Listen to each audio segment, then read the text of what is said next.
Bonjour et bienvenue sur notre chaîne intitulée Un jour, un verset, un message. Vous aimez la parole de Dieu? Vous appréciez notre travail?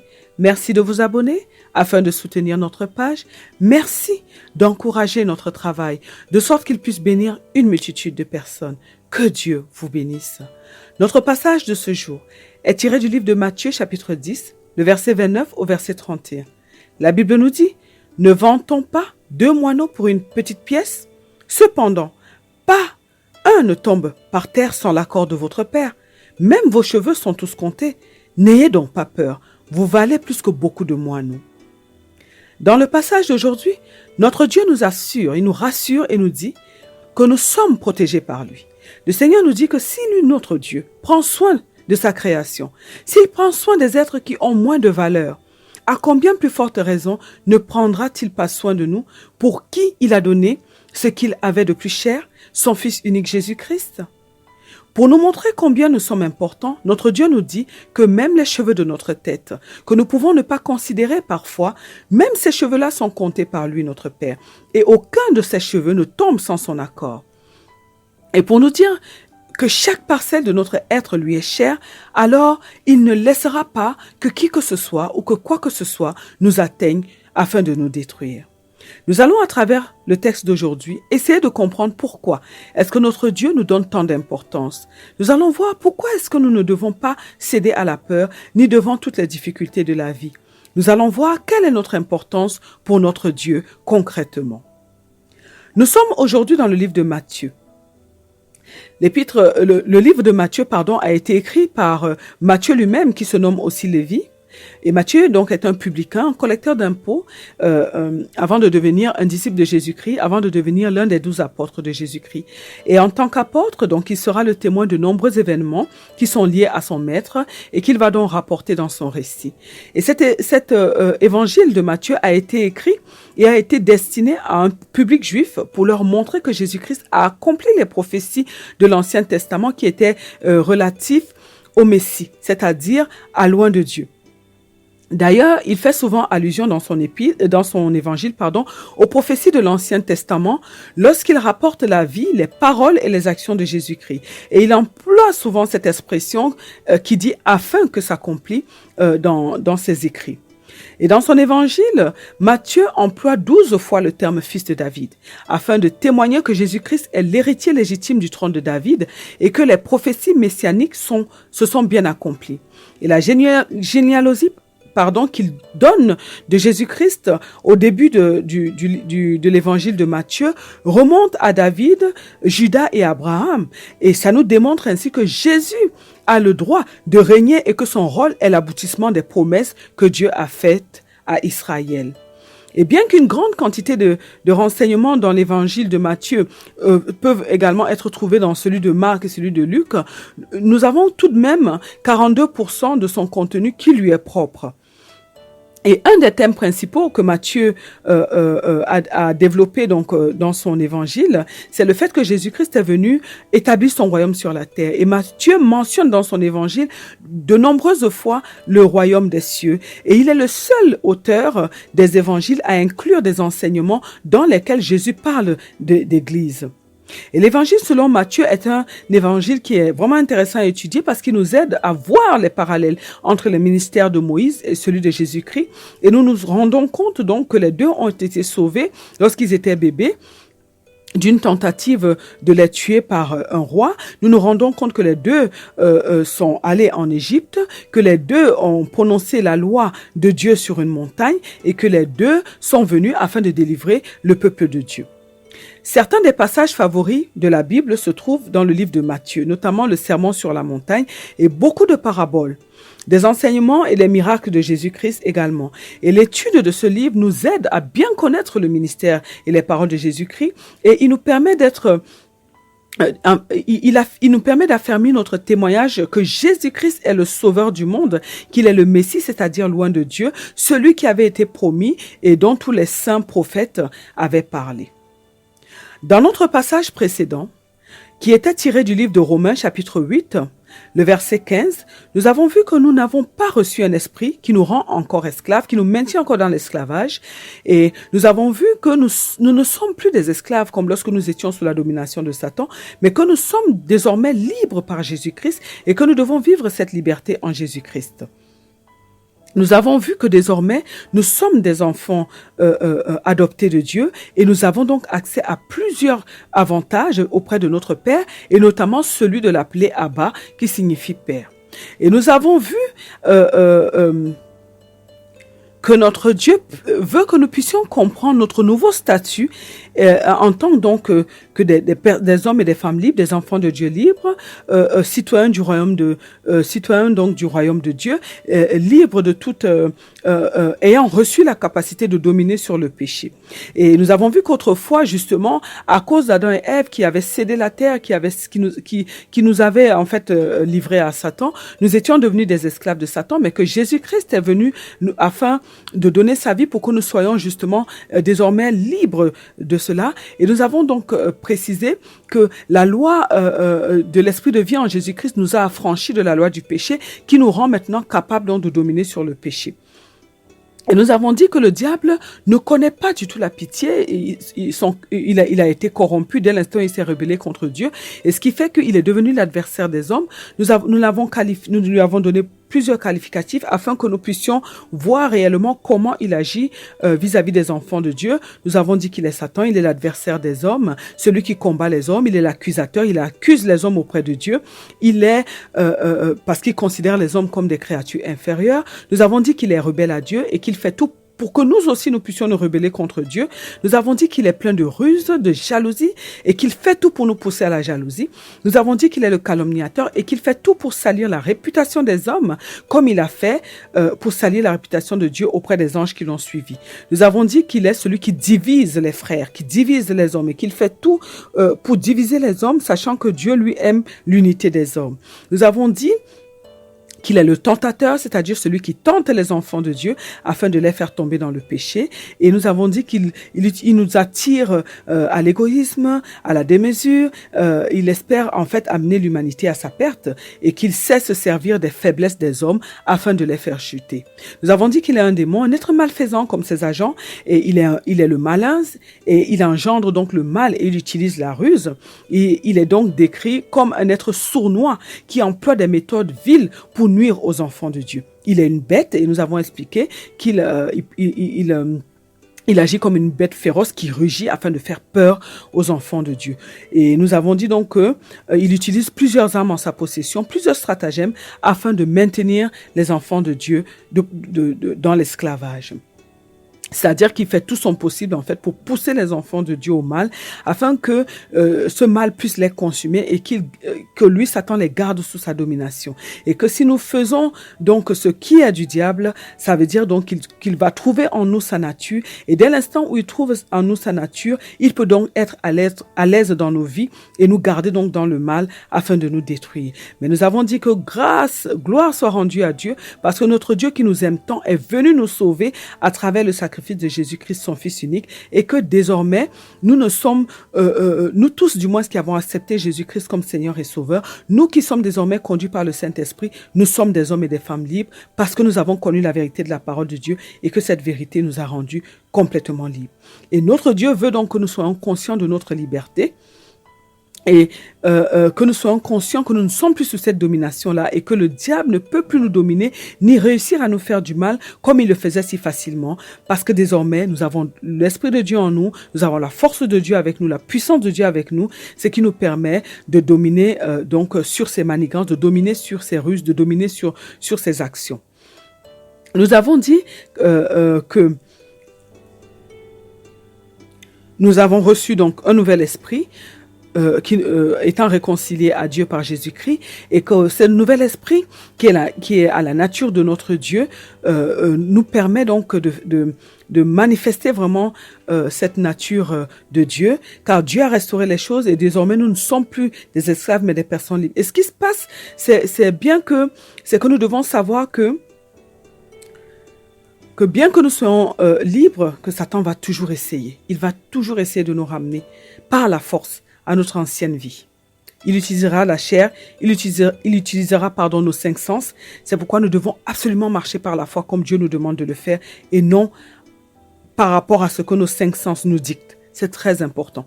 Alors, nous avons dit que la première chose, c'est d'être conscient. Conscient que nous ne sommes plus sous sa domination. Conscient que nous pouvons lui résister. Et la deuxième chose, c'est de lui résister. C'est-à-dire que même si nous sentons que les pensées de peur veulent nous envahir, nous devons tout de suite prendre autorité sur ces pensées-là et à l'aide de la parole de Dieu, comme a fait notre Seigneur Jésus-Christ, nous devons les intercepter. En fait, notre Dieu veut que nous puissions refuser la peur et que nous puissions prendre autorité au nom de Jésus-Christ. Et c'est la raison pour laquelle nous devons avoir des convictions profondes dans notre âme. Nous devons être convaincus de qui nous sommes. 1, que nous sommes libres en Jésus-Christ. 2, que nous avons la nature divine en nous et que nous sommes donc supérieurs à Satan. Et nous devons être convaincus que Dieu est tout le temps avec nous et que si nous l'appelons, il vient à notre secours. Donc, absolument refuser, c'est très important parce que tout ce que nous acceptons dans notre vie, nous le vivons. Mais ce que nous refusons, nous avons le pouvoir de refuser, nous avons le pouvoir de changer nos conditions. Et c'est donc très important. Nous avons dit que nous ne sommes plus esclaves de Satan, nous sommes devenus esclaves de Dieu. Mais étant donné que le royaume de notre Dieu est basé sur l'amour, en fait, ce n'est même pas... On utilise le mot esclave parce que nous servons Dieu volontairement, mais en réalité, Dieu nous comble d'amour. Dieu prend soin de nous en tant qu'un père. Donc, c'est avec joie que nous nous attachons à Dieu. Et nous avons dit que nous n'avons plus aucune raison de succomber à la peur parce que nous avons compris que c'est le diable en fait qui essaie de nous ramener sous sa domination. Ça veut dire que lorsque nous allons ressentir de la peur ou lorsque nous allons ressentir être dans certaines situations, nous devons comprendre que notre ennemi essaie de nous ramener sous sa domination. Et nous savons donc que nous pouvons décider de ne pas lui laisser l'accès à notre vie. Nous avons précisé, et c'est important, que oui, c'est une bête qui rugit et que parfois ces rugissements peuvent paraître effrayants. Mais si nous avons les informations que Dieu nous donne, même s'il rugit, nous devons tout de suite nous rappeler que ce n'est qu'une comédie, c'est un mirage parce qu'il n'a plus de pouvoir sur nous. Et la Bible nous dit que si nous nous soumettons à Dieu, Dieu nous donnera la capacité de lui résister et en lui résistant, il est obligé de fuir. Parce que le diable sait qui est en nous, il sait qui nous sommes, il sait que nous avons Christ en nous, nous avons le Saint-Esprit en nous et il craint Dieu car il connaît Dieu. Donc en lui résistant, Dieu nous donnera la capacité, Dieu viendra à notre secours et il n'aura plus d'autre choix que de fuir. Mais nous devons décider, nous devons tout le temps être conscients de qui nous sommes et de qui est en nous, c'est-à-dire le Saint-Esprit. Nous devons avoir une conviction profonde dans nos cœurs que le Saint-Esprit est véritablement en nous, que nous sommes vraiment des enfants de Dieu. Et la foi, cette foi que nous avons, cette foi forte va repousser les traits enflammés de notre ennemi. Désormais, nous sommes des enfants de Dieu parce que notre Seigneur Jésus-Christ nous a réconciliés avec Dieu notre Père. Il nous a adoptés et Dieu nous aime profondément. Et nous avons notre héritage auprès de notre Dieu. Alors, nous avons dit que tout est entre nos mains en fait. Dieu nous a tout donné. Et c'est à nous maintenant de prendre les choses en main. C'est à nous d'avoir ces informations-là. Et c'est à nous de les utiliser afin de tenir tête, de nous tenir debout fermement face à toute tentation, face à la peur, face à toute tentation du diable. Nous voulons aujourd'hui, à travers ce passage de Matthieu, comprendre pourquoi est-ce que nous avons tant d'importance pour notre Dieu et pourquoi il ne laisse rien ni personne nous détruire. La Bible nous dit que lorsque Dieu a créé l'homme et la femme, c'est-à-dire la Bible nous dit il, c'est-à-dire les trois personnes de la Trinité, le Père, le Fils et le Saint-Esprit, ont décidé de faire de l'homme une créature à leur image et selon leur ressemblance. C'est-à-dire que comme nous mettons des enfants au monde et ces enfants ont nos gènes et nous ressemblent, de même nous aussi, nous avons en nous qui sommes des esprits comme Dieu, nous avons des gènes de Dieu et nous lui ressemblons en tout. Nous avons son ADN en nous. Et la Bible nous dit donc que Dieu a formé à partir de la terre un homme. Il a soufflé une partie de lui dans cette enveloppe. Quand on parle d'une partie de Dieu, on parle de la vie qui vient de Dieu lui-même. Toute l'ADN de Dieu en fait. Et cet être est devenu une âme vivante. Et la vie de Dieu est allée transformer cette enveloppe terrestre en une enveloppe extraordinaire. Et parce que la vie est dans cette enveloppe, alors cet être humain est devenu un être particulier avec un fonctionnement particulier. De telle sorte que ceux qui l'étudient sont émerveillés par son mécanisme et par sa complicité. Mais pourquoi? Parce que Dieu est en cet homme.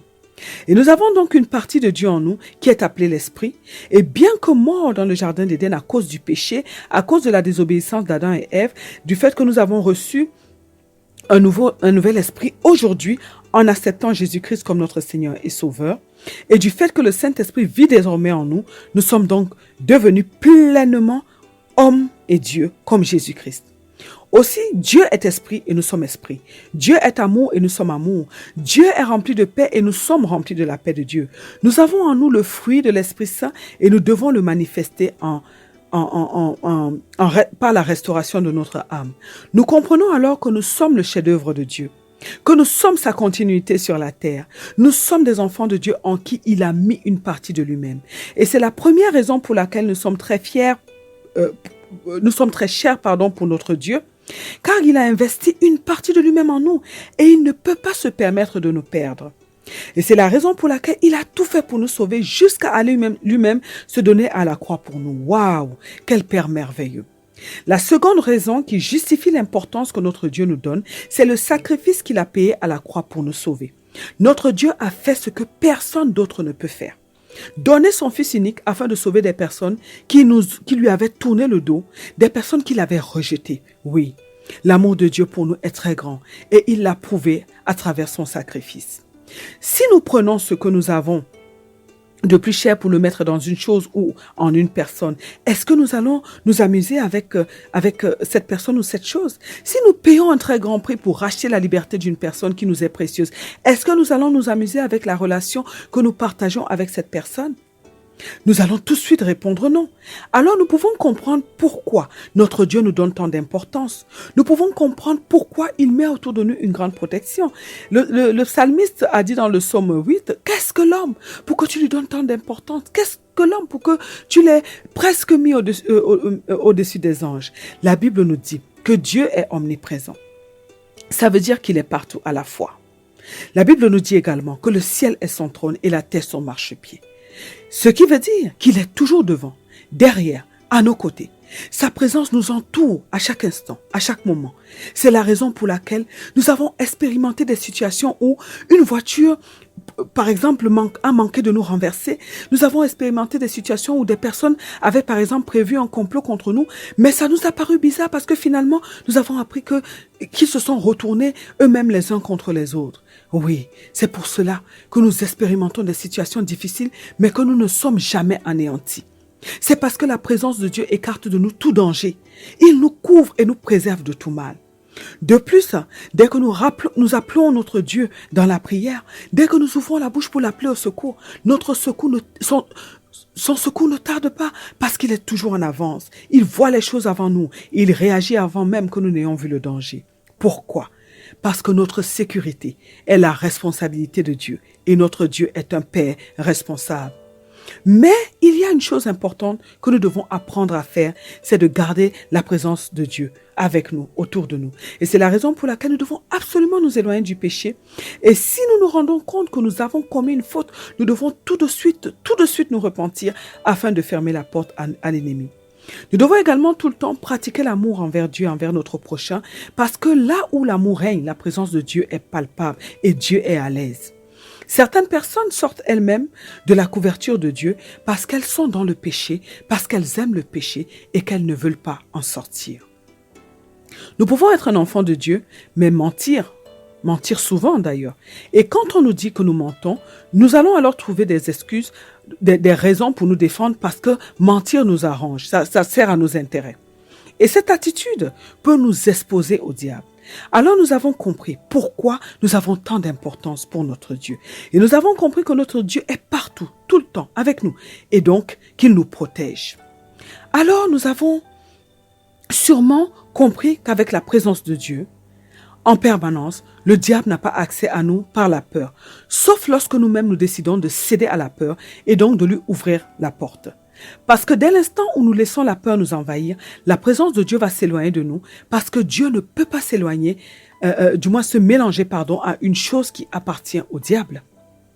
C'est donc à nous d'être conscients de ces choses. C'est à nous de nous révolter, de nous mettre sérieusement en colère lorsque le diable veut nous amener à accepter une chose qui vient de lui. Nous devons rugir de colère contre lui. Nous devons changer notre visage et devenir des lions en colère. Et c'est de cette manière que nous allons le repousser. Mais assurons-nous toujours qu'il n'est rien de lui en nous, sinon il trouvera une porte pour entrer et il pourra nous dominer.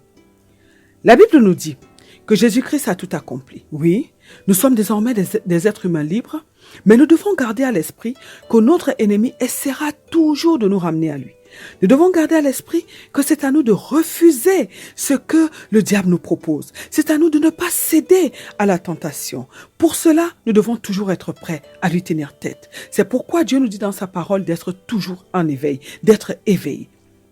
Nous devons toujours être prêts, de sorte que lorsque la tentation vient, nous puissions être prêts pour tenir tête. Nous avons donc compris l'amour que Dieu a pour nous, l'importance qu'il nous donne et sa présence permanente qui nous couvre et qui nous protège. Alors, mes bien-aimés dans le Seigneur Jésus-Christ, décidons aujourd'hui de ne plus laisser un accès au diable en marchant permanemment dans l'amour. L'amour envers Dieu, l'amour envers notre prochain. En nous éloignant du péché, en ayant le péché en horreur. De sorte que nous puissions fermer toutes les portes. Décidons de ne plus lui céder, ni à la peur, ni à la tristesse, ni à la colère, ni à aucun des sentiments qu'il utilisera pour nous ramener dans l'esclavage. Il nous suffit de refuser et il nous suffit de nous appuyer sur notre Dieu. Nous avons reçu le courage, nous avons reçu la force, nous avons reçu la sagesse de Dieu, nous avons reçu l'amour nécessaire, toutes ces choses qui nous permettront de lui résister, de tenir ferme. Alors faisons-le.